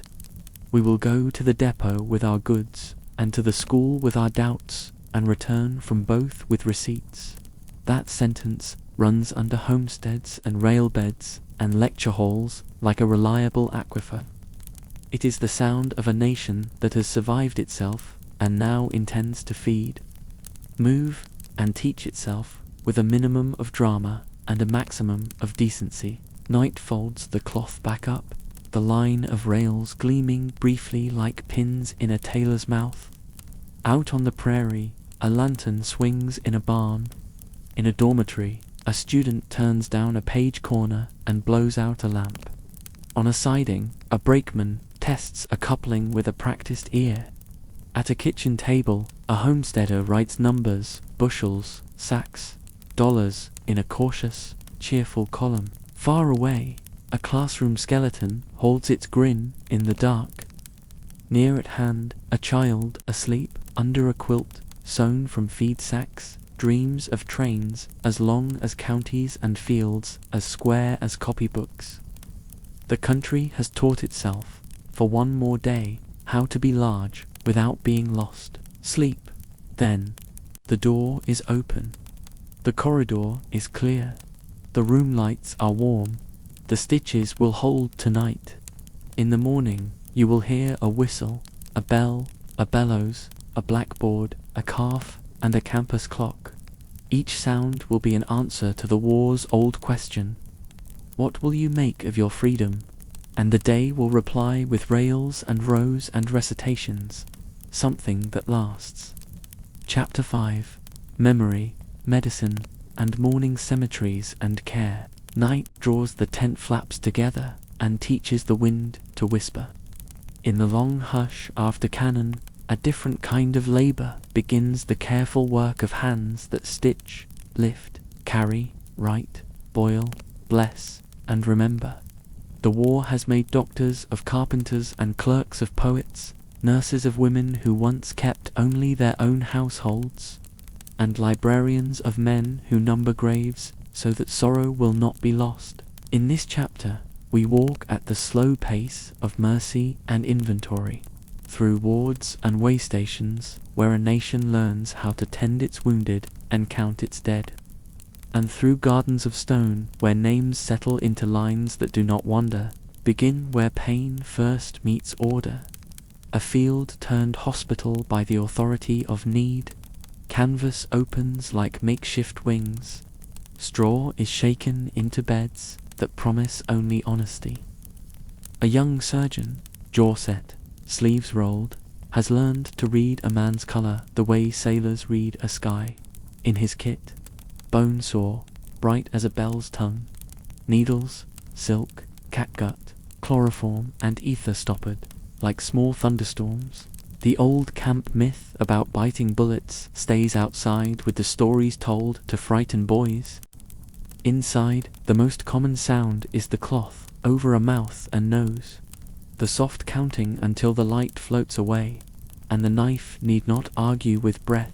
They call it anesthesia, a word longer than a tent, and it saves more than rumor admits. The blade is fast because respect is fast. The stump is packed, tied, and bandaged. The pen will note the time. Outside, a pile of limbs grows with the quiet obscenity only necessity can excuse. Yet even here, candor and care share the same bench. Across the army, a single mind has tried to discipline chaos. Jonathan Letterman, the Army of the Potomac's medical director, has drawn lines where panic used to live, building an ambulance corps out of wagons, mules, stretchers, and training. Triage becomes a sober arithmetic: who is moved first, who is made comfortable, and who can wait without being lost. From the line of fire to the regimental aid station, to the field hospital, to the general hospital in a railroad town 2 days away, the wounded travel a ladder of competence. The wagons themselves have learned to behave in kindness. Springs improved, litters padded, drivers taught not to make a road harsher than it already is. After Antietam, after Fredericksburg, after Gettysburg, the system argues with death and wins enough to keep arguing. In the big hospitals, churches borrowed, hotels emptied of guests and filled with suffering, pavilions purpose-built with windows that breathe order, grow muscles, clean linens, boiled instruments, screens where dignity can hide for a moment, kitchen lines where broth is a sacrament, and coffee remembers dawn for men who doubt it will arrive. The U.S. Sanitary Commission, a volunteer miracle with ledgers and ladles, inspects latrines, drains swamps out from under tents, ships crates labeled SOAP, and towels and bandages, and 1,000 smaller medicines like buttons on a winter coat. Sanitary fairs in northern cities make benevolence festive. Quilts auctioned under gaslight, handmade toys, a violin, a ship in a bottle, a donated pearl, all alchemized into dollars that travel down muddy roads and turn into gauze and lemons. At the cot side, women whose names the textbooks do not keep bathe fevered faces write letters home in hands prettier than their own names on marriage licenses, and read to men who want only the sound of a human voice that is not giving orders. Disease is the quiet siege that surrounds every camp. Typhoid, dysentery, pneumonia, these take more soldiers than bullets do, and the lesson, written in diaries and hospital returns, is not heroic, but holy. Water must be boiled, sinks must be downhill, flies must be denied their republic.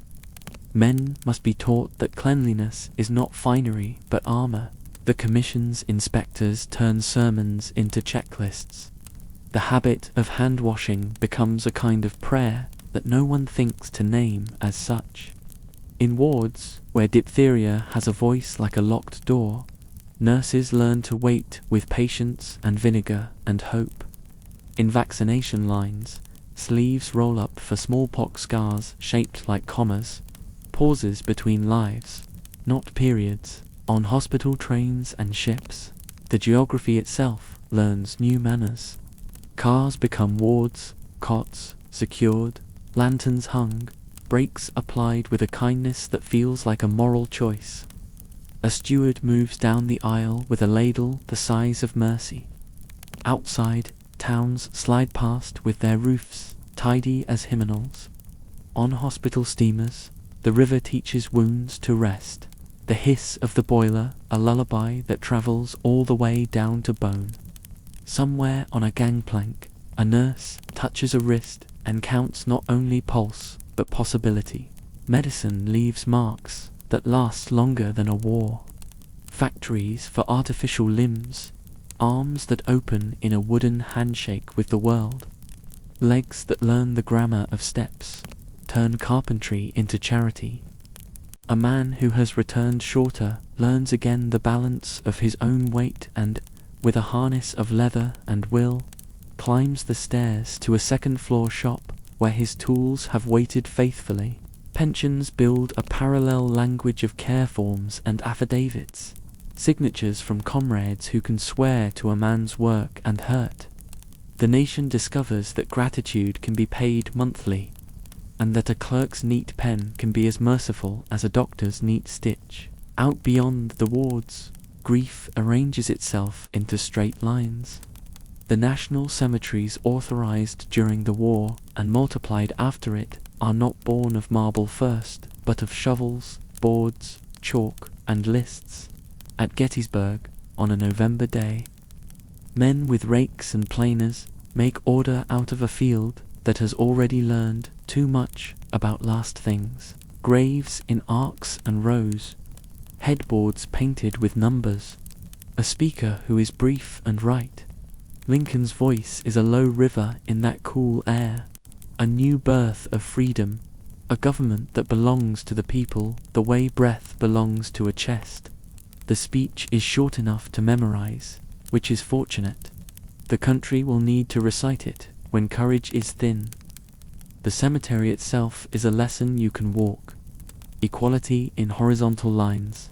Democracy in alphabetical order. Elsewhere, the same work proceeds under a sun that has no manners.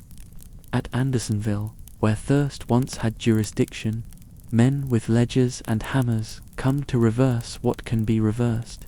Markers lift, names replace numbers whenever a list allows. Boards are squared. Later, stone will hold the same syllables with a calmer permanence.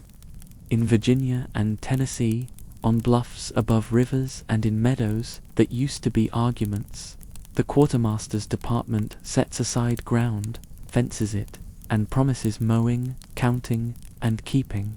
Mothers arrive and find peace enough to weep properly. Wives arrive and learn that the word widow can be said without lowering the voice. Children arrive, grown and trace letters with adult fingers that remember smaller hands. The grass learns how to carry footprints as if they were prayers. Decoration begins before it is a holiday. In churchyards and soldiers' plots, women carry peonies and flags. In May after the war, freed people in Charleston parade to a graveyard at a former racetrack, singing wreaths in arms, the day bright with firsts. Later, veterans organizations, that fraternity of men who keep each other's winters, will name a date, and Decoration Day will require no persuasion.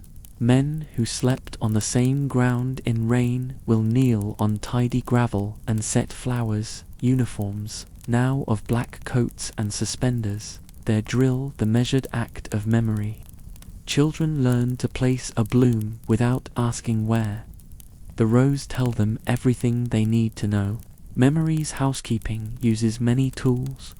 Dorothea Dix, stern as scripture, hires nurses to standard. Clara Barton chases a list of the missing until it becomes a ledger of the found. Then founds a Red Cross that will teach the nation to answer calamity with method. Surgeons make drawings and case notes that will seed an army medical museum and a library where future doctors will climb ladders to consult volumes that smell faintly of iodine and leather. The idea that suffering can be studied without being diminished becomes a quiet American craft. Statistics, which once were only numbers in the backs of reports, turn into sermons of their own. This many fevers prevented by boiling. This many lives saved by wagons that arrived in time.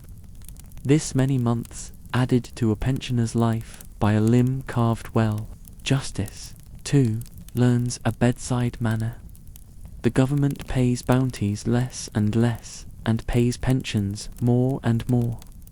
Widows produce marriage certificates and letters from chaplains, inspectors, some generous, some not yet converted to kindness, weigh affidavits as if weighing grain. Freedmen's hospitals, born of the Bureau and philanthropy, stubbornly underfunded, nonetheless train nurses with hands that know how to be both gentle and strict, and set bones under roofs that never expected to shelter them. In cities, black mutual aid societies pass the hat with the efficiency of a family. In country churches, benevolence committees do the arithmetic of rent and flour and shoes for children who have learned to be solemn on command and silly the moment adults look away. All the while, mourning invents its own grammar. In parlors, portraits wear crepe. In pockets, lockets hold a curl that never goes grey. In trunks, letters fold and refold until the creases are their own script. Men who once marched for a breast now walk 2 by 2 behind a neighbor's coffin. The drum they carry is muffled and still somehow keeps time. In kitchens, recipes are updated to feed one fewer and comfort one more. The coffee doubles as a benediction. In schoolyards, boys with wooden muskets abandon the game mid-charge to rescue a beetle flipped on its back. Practice for a kinder version of bravery. If you listen, you can hear the new institutions learning to speak softly. A cemetery superintendent writes a note to a mother in Ohio. "We have found your son. He rests in row C, number 14, and we keep his place with care." A pension clerk writes to a widow in Indiana, "Your application has been approved. The first payment will arrive by the next post." A hospital matron writes to a congregation that sent her linens, "Your gift saved us 3 hours of washing on a day when time was the rarest thing we had to spend." These sentences have no uniforms, but they wear honor well. The war also teaches the country how to argue about mercy without being ashamed of the word. Is it a limb and indulgence, or a right? Is a widow's claim a charity or a debt? Is a cemetery a luxury or a ledger in stone? The answers, settled slowly in committees and on front porches, lean toward generosity more often than not. The habit of paying attention becomes a civic religion. To the living, with hospitals. To the dead, with cemeteries. To the wounded, with monthly checks and the apprentice patience of prosthetics. To the lost, with ledgers that travel farther than men's bodies ever could. At day's end, the wards cool and the lamps go down to embers. A nurse counts spoons and bandages. A steward balances a book by candle that behaves like a small star. A surgeon, his hands finally still, sits on a stoop and listens to crickets practicing forgiveness. In the graveyards, flags fold in their sleep. Stone warms a little while longer, then gives its heat to the night. The grass hums the low song only careful mowing can teach.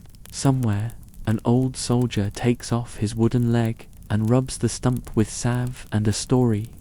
Somewhere, a widow turns a pension envelope into sugar, flour, and shoes. Somewhere, a child asks why the rows are straight, and a father answers, because fairness looks like that. If you need to carry one picture to your pillow, let it be this: a ledger open and a lantern beside it. A name written carefully, the letters not crowded, as if the writer intends the family to have room to breathe when they read it. Outside that circle of light, the nation moves, trains shunting, clocks deciding, classrooms murmuring, and fields dark as velvet. Inside, a hand finishes the line, dots the I, crosses the T, sets the pen down with respect, and whispers the name again, just to be sure it knows the way home. Chapter 6. The Idea of America Spoken Aloud. Night pulls a chair closer to the desk, where the Republic keeps its words. The lamp is turned down to the low, companionable setting that makes ink behave and thoughts unclench. We have travelled through proclamations and pay chests, through rails and homesteads, through hospitals and gardens of stone. Now we arrive at the quietest and most stubborn change the Civil War made. The way America understands itself when it says the word we. In this room of meanings, there are very few uniforms and no drums. There is a pen, a lectern, a few folded papers, and a country listening, sometimes with its eyes closed to what it has become. Before the war, the grammar was uncertain. In newspapers and speeches, in parlors and courtrooms, the United States was plural as a barn full of calves, each state chewing its own cud, each county confident in its own fence lines. That plural's comfort was a habit more than a doctrine, but habits write deeper grooves than any theory. Then the war arrived and shook the sentence at its joints. States tried to step away from the table. Other states said the table belonged to everyone and was not to be dismantled for kindling. Armies argued the matter with iron, which is the least imaginative of tongues, but can be persuasive. And while they argued, the country's way of speaking about itself slid, almost unnoticed, toward the singular. The United States is not a collection, not a chorus improvising around a theme, but a single voice capable of harmony and dissonance and decision. You can hear the hinge move in two short speeches, both spoken by a man who disliked waste in language as much as in life. On an afternoon in November 1863, over ground at Gettysburg that had recently been loud with the business of ending breath, Abraham Lincoln rose and said fewer than 300 words, most of them old friends: liberty, equality, people, and nation. He did not give history a new vocabulary. He gave it a better arrangement, a new birth of freedom, that government of the people, by the people, for the people, shall not perish from the earth. The address was brief enough to memorize between chores, which is how a democracy ought to receive its ideas, not as a pronouncement, but as something you can carry to the well and back. Less than 2 years later, on March 4th, 1865, with victory near enough to touch and grief near enough to bruise, he spoke again at his second inaugural. If the Gettysburg Address is a bell, the second inaugural is a bowed instrument, low and exacting. He did not promise triumph. He confessed judgment that both sides had read the same Bible, prayed to the same God, and asked for different answers. that the war might continue until every drop of blood drawn with the lash shall be paid by another drawn with the sword, if that is what justice required. The speech is the nation looking at itself in a mirror without turning away. The last paragraph is a soft command that would remake the country's habits if we let it, with malice toward none, with charity for all, with firmness in the right, as God gives us to see the right, to bind up the nation's wounds. It is a program and a prayer at once. Between those two speeches, an argument about what the Union was became an understanding about who we are. The government that could draft men, tax incomes, and issue national money was not a club of states. It was a nation with a center of gravity strong enough to hold a crisis without flying apart. Yet the new singular did not erase the old plurals. Instead, it taught them courtesy. Local and state loyalties did not die. They learned their place under a sky large enough for more than one love. A Missourian could still be proud of his county, a Vermonter of her town, a New Yorker of his ward, while all of them, if asked in a pinch, answered to the same name and flag. That flag changed in the mind even before it changed on the pole. Before the war, it had been a sail, something to carry you forward if wind and chance agreed. After, it became a roof. In photographs taken at the end of the fight, you can see men standing under it, not as if they are being shipped somewhere, but as if they are being held. Its stars are no longer decorative. They are claims, each one an argument that rests on tables and votes as much as on blood. Part of the roof's work is listening to the rain. Part is keeping the rain off those who could not afford a better roof alone. And so the national government assumed obligations that once would have embarrassed it. Pensions for widows, limbs for men whom war had shortened, cemeteries cut square and tended by public hands, and later, in the long echo of these years, relief in floods and fires and epidemics. We began to mean not just pride, but promise. In churches and schoolhouses, the idea changed place and posture. Sermons that once treated the Union as a convenience began to treat it as a vocation, a task worth doing daily, like prayer, like sweeping, like the checking of a fence. Children recited passages not merely about heroes, but about principles. The names of battles were taught alongside the names of amendments. In little academies and land-grant colleges, civics classes held the Constitution open like a cookbook. Here is how to make a jury. Here is how to amend a clause. Here is how to thicken representation until it holds together. It was domestic work in both senses, done at home and meant to keep a home livable. The press, too, learned a new tone. During the war, newspapers had shouted. After, the better sort learned to explain. Editorials turned down their collars and went to work. Here is what it means to be a citizen. Here is why voting days matter. Here is why a pension appropriation is not a favor but a settlement of accounts. You could hear the lyric in the long sentences, the faith that if people were told the truth slowly and kindly, they would accept the bill that came with it. Of course, some papers never found that voice. The Republic has always tolerated both the noisy and the necessary, but enough adopted the more patient music that the new idea took root. Veterans' organizations grew into a civic backbone. The Grand Army of the Republic, born of campfire and company rolls, taught towns how to remember without resorting to myth. Men who had once learned the value of punctuality and mutual aid under a sky full of sparks brought those habits home and made them civilian. Relief committees, memorial committees, school committees, they built the rituals of Decoration Day into the calendar the way millers build the river into their day.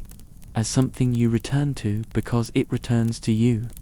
In those ceremonies, they were careful instructors, teaching children to carry flowers and to stand straight, to hear the names and let silence work on them for a minute. It was a catechism in the religion of belonging. The courts moved too, slowly and with the solemnity of men who know that a misused word can break a life. The 14th Amendment's promise that person meant everyone under the law's umbrella, and that equal protection was not a slogan but a reality, began to walk in decisions. It took decades for the courts to carry the Bill of Rights to the states, right by right, as if laying planks across a river. There were bad steps and backward steps. There were years of jurisprudence so tight-fisted it made good men swear. But the tool was at hand, and better hands would come when much later a schoolhouse door was opened wider, or a courthouse counter lowered a little so that everyone could reach. The work traced back not to a single gavel blow, but to this era's insistence that the Constitution must keep company with the people it names. The army itself, in the years just after Appomattox, became a frontier instrument of policy, an uneasy occupation for men whose hearts were tired of orders and rain. In the South, troops enforced the first honest elections many towns had ever seen. They guarded courthouses where new constitutions were read aloud. They protected, for a while, black legislators who wore hats and courage in equal measure.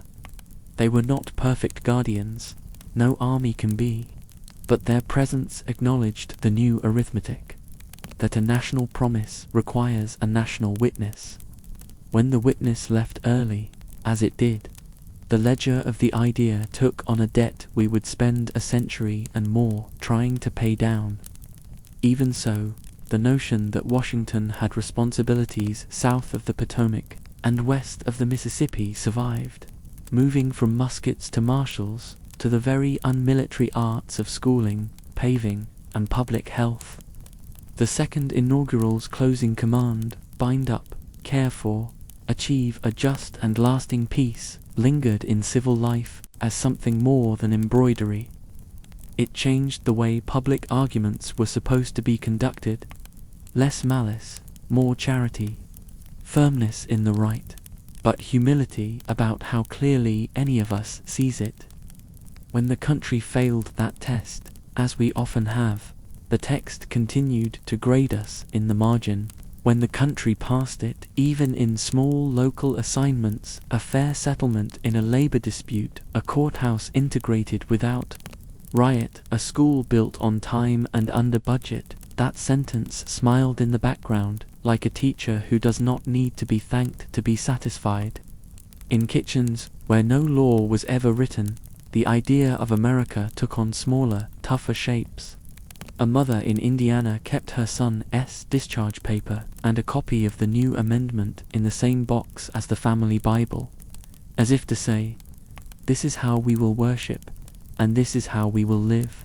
A black family in South Carolina, tired but certain, kept a shelf for books, a spelling primer, a volume of Cicero with pressed leaves in it, a pamphlet on equal pay for those who had earned their bread under the same sun. A German immigrant in Wisconsin held both his old language and his new loyalty in the space behind his teeth. He hesitated before the pledge when it finally arrived years later, because he took vows seriously and then he said it like a vow. A Chinese merchant in California displayed his son's birth certificate beside the cash drawer as proof that belonging could be written down and defended with paper when need arose. The nation we traveled in these small, fierce displays as surely as it traveled in congressional acts and court opinions. You can see the idea working in the way people spoke about places. Soldiers had called the country by its river valleys and cities down to the James, up the Cumberland, over to Chattanooga. After the war, ordinary people began to speak more often about the whole a west to be reached, a market to be served, a school to be founded for the state, a nation that must do this or that. The verb must grow comfortable in national sentences, not because compulsion is lovable, but because responsibility ought to be as common as rain. We had learned a terrible lesson, that if we did not act together, we would bleed together. Acting together became a different kind of economy. There were misuses, too. The new national we could be exploited to excuse meanness. We must exclude, we must police, we must define narrowly. Every tool can do damage when it is picked up by the wrong impulse. But the better music was louder. We must repair, we must protect, and we must extend the circle without tearing the fabric. Movements for temperance, for labor, for suffrage, each took the microphone of us and spoke into it, sometimes harmonizing, arguing on key. The old suspicion of central power did not vanish. It merely learned to discriminate between the hand that helps and the hand that meddles. In a country as large and untidy as ours, that discernment may be the most adult of virtues. Consider how the Civil War taught Americans to mourn together, and how mourning's grammar became a grammar for other tasks. When a town lined its streets with flags and laurel for a returning regiment, when widows in black and children in their Sunday colors stood along the curb and clapped with eyes full, the town was practicing something it would need later to gather without being told, to honor without erasing differences, to behave as if we were real. That rehearsal allowed other performances, school raisings, flood relief, the steady, unsung kindness of committees. The war had made us clumsy with weapons. Peace taught us to be skillful with tools. In the decades after Appomattox, you can trace the idea's path by following the wires and the roads. The telegraph made news, national. The railroads made markets, national. Standard Time made punctuality, national. The mail made conversation, national. The land-grant colleges made curiosity, national. Out of this braid, we gathered mass and momentum. A dust storm in Kansas became a worry in Washington. A tariff in Washington became a price in Iowa. An experiment in Michigan became a yield in Georgia. A poem read in Boston became a feeling in Oregon. The Republic pulled itself together by telling itself the same story in many dialects, until the dialects began to admire each other. Now and then, the idea had to be said aloud again, like a password we teach to the forgetful. A president would recite Lincoln, not for piety's sake, but for directions. A teacher would hang those 2 little speeches on the back of a classroom where students could greet them like portraits of relatives. A judge would smuggle a line from the second inaugural into a decision, not as law, but as a posture of charity for all. A mayor would borrow Gettysburg's cadence to dedicate a bridge or a school. In each case, the words did what beams do in a ceiling, hold more than they show. If you wish to measure the change at night, do it with a small instrument. Open a window and count the lights. Farmhouse depot, college dormitory, courthouse lamp, and imagine the agreements that keep them lit. Taxes levied and paid, bonds floated and redeemed, roads graded and drained, juries summoned and sworn, school boards balanced and teacher salaries approved. None of this is dramatic. All of it is the texture of a we that is not a boast, but a behavior. The Civil War made those behaviors necessary. The peace that followed taught them manners until they became muscle memory. The idea is not finished, and that, too, is part of its beauty. A finished nation would be a national museum piece. We are a workshop that sweeps itself each evening and unlocks the door each morning. The floor is scarred. The tools are nicked. The ledger is spotted with rain. The workers argue. The foreman is tired. The apprentice asks good questions and gets better answers than the foreman did in his youth. The roof leaks in one corner and is patched in the afternoon before the thunderstorm comes. From time to time, a traveler steps in and says, "What are you building?" And someone wiping her hands on a rag says, "A country that deserves us." That is the idea of America when it is most honest. Less an object than a verb, less a portrait than a plan. Set the pen down, turn the lamp a little lower. Through the window you can hear sounds the war taught us to love again. The clack of distant rails, the murmur of a reading voice from a porch, the faint scratch of a clerk's nib at a cemetery lodge where names are kept tidy. The kitchen laugh that follows the sentence, "We have enough." In your own pocket might be a piece of paper that is valuable because we agree it is, and on your own shelf might be a book you can quote because a school once kept the door unlatched. Those are the daily sacraments of the singular we. Sleep, then, with two sentences on the pillow beside you. The first is from the battlefield, a new birth of freedom. The second is from the portico steps in the rain. With malice toward none, with charity for all. Between them stretches not only the story of how the Civil War changed America, but also the schedule for tomorrow. Vote, teach, mend, count, console, argue kindly, and build. If we do those, we are speaking the language the war forced us to learn, and peace invited us to love. And so the night falls quiet, carrying their whispers into silence. If you enjoyed this tale, don't forget to like, share, and subscribe, so you never miss another whisper in the night. Until we meet again, good night.